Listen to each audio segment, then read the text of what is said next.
det ikke sat i fri?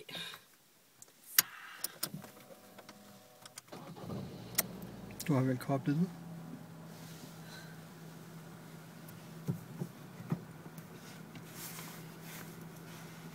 Nå ja. Jeg vil altid lave den her i... Det gør jeg også til prøven. Der satte jeg den.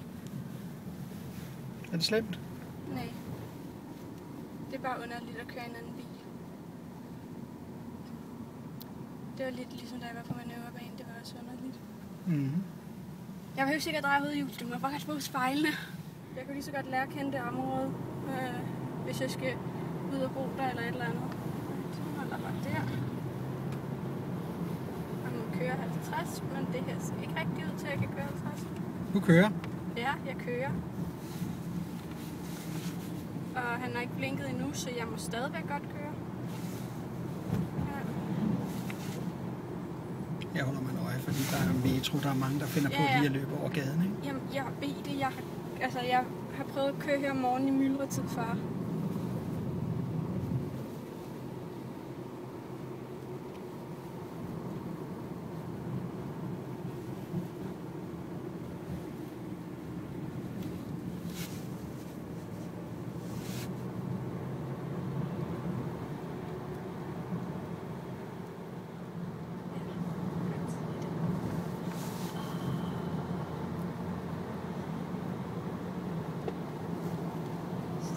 Stadigvæk muligt bare komme over.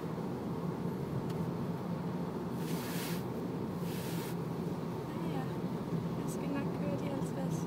Men jeg har bare på fornemmelse, at vi skal bremse nu så. Sender du det til mor? Det er en svensker i. Hvad? Men det giver eddermame gas på. Jeg kan mærke, at jeg skal bare kæmpe på for min lærer, så er vi 110. Jesus Christ, det går ikke så godt. Her skal man være sikker og være opmærksom. Deres bil.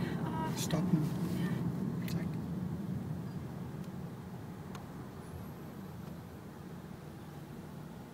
Og det er jo ligesom, da jeg kørte i dag, der var der også kø. Ja, til min køreprøve var der kø.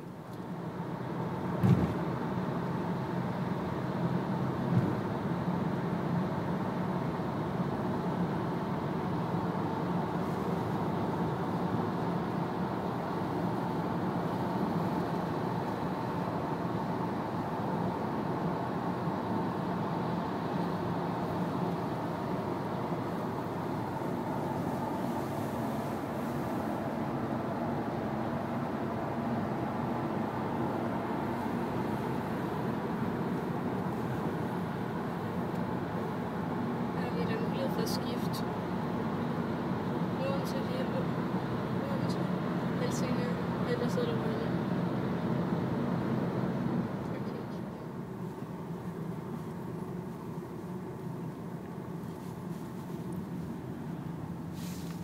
Skal vi ikke lige holde tilbage på ham? Jo. Helt tilbage, ikke? Du er inde i ham, vel?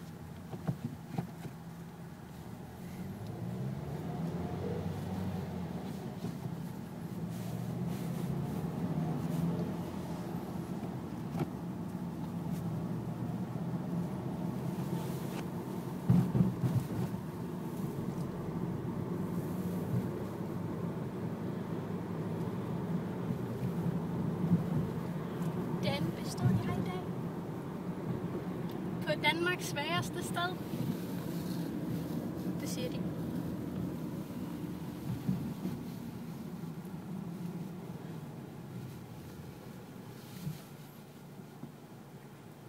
Han holder en 2,5 meter afstand. Hvad så? Kan du lide det? Ja, det er rart. Jeg sidder bag en bil, som ikke står skolevogns overplastret på. Det er rigtigt. Jeg kører i trafikken, og jeg er ikke til fare for andre. Det ved jeg nu ikke.